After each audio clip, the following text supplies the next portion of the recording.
nuestro resumen semanal, en este caso para la semana finalizada el viernes 27 de octubre de 2017, analizamos lo ocurrido con los principales índices de acciones de las principales bolsas del mundo, donde podemos observar que básicamente las bolsas, con excepción de Buenos Aires, de países emergentes, finalizaron con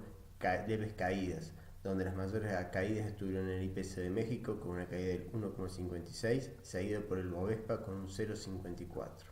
Por el lado de las alzas, y esto ya medido todas, por supuesto, en sus monedas de origen, vemos que las mayores alzas estuvieron en el índice de Japón, Nikkei, con una suba del 2,57%,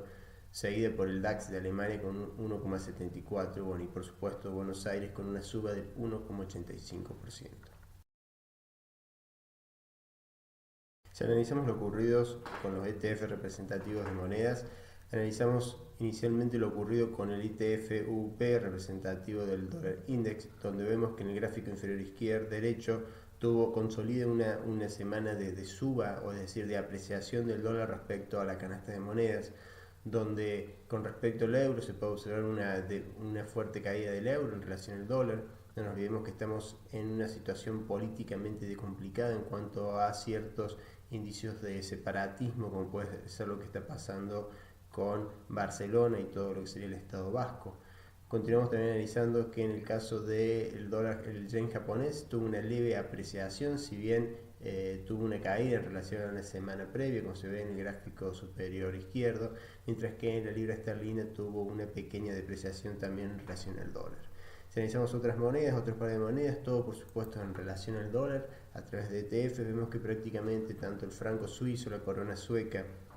el dólar australiano y la moneda china, el renminbi, también finalizó con una depreciación en relación al dólar.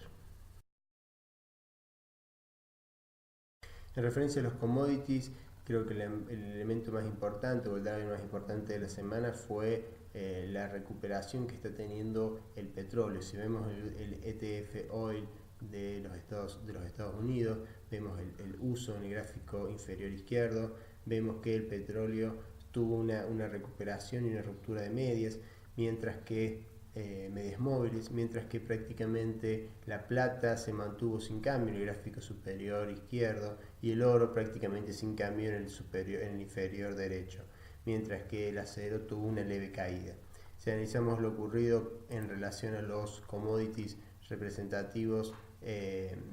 nuestra economía, como puede ser el maíz, la soja o el trigo, vemos que fue una semana prácticamente con caídas a tendencia neutral a lateral, donde prácticamente no hubo aumentos de precios, sino que en todo caso hubo leves caídas en relación a los mínimos, cerrando mínimos prácticamente de las semanas. Finalmente, ya analizando lo ocurrido con el mercado local, luego de una semana de resultado de las elecciones legislativas, donde hubo un contundente triunfo del oficialismo, vemos que el dólar en Merval en dólares tuvo una alza semanal del 1,10%, mientras que los índices sectoriales de toda la bolsa finalizaron con una suba del 1,34%. Si analizamos básicamente qué sectores, vemos que no fue tan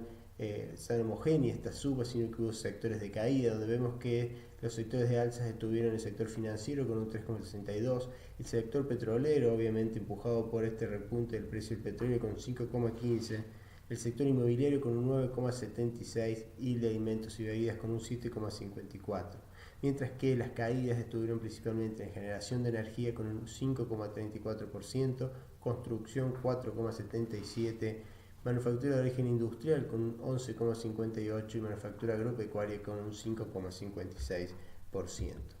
Si analizamos lo ocurrido con las tasas, fue una semana en la cual las tasas de políticas monetarias se incrementaron. Esto llevó a que básicamente la tasa BIBOR, es decir, la tasa en la cual se financian entre bancos, tuvo una suba de 38 puntos básicos, posicionándose en el 25,47%. Por otro lado, lo llamativo también es que tanto la tasa de política monetaria como las tasas de pases activos y pasivos subieron 150 puntos básicos y hoy se ubican en 29,75 para los pases activos y 25,75 para los pases pasivos. Por el lado de las tasas Badlar, tuvo una baja de 29 puntos básicos, hoy está en 21,56, y la tasa más de 20 millones de pesos, una suba de 19 puntos básicos y se posiciona en 22,81%. Analizando lo ocurrido con el comportamiento de los sectores de renta fija, vemos que fue una semana en la cual prácticamente los bonos en dólar o las curvas de dólar estuvieron sin cambio, con una leve alza más que nada en los tramos más alejados de la curva, como se puede ver en el gráfico, es decir, con caídas en las cotizaciones de de los bonos más largos de mayor duración.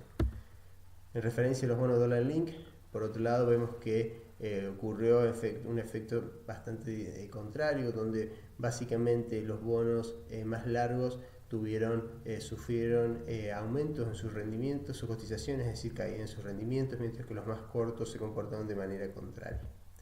En cuanto a los bonos argentinos en pesos a tasa fija, tuvieron mejoras en los tramos más cortos, lo mismo que para tasa variable en peso, también mejoras para aquellos bonos con duración a 2 años y medio, 2 años de duración modificada. Y finalmente para los bonos argentinos en pesos Macer, vemos que los mejores rendimientos, las mejoras estuvieron posicionadas en los tramos más cortos de estos bonos. Bueno, eso es un poco lo ocurrido en una semana donde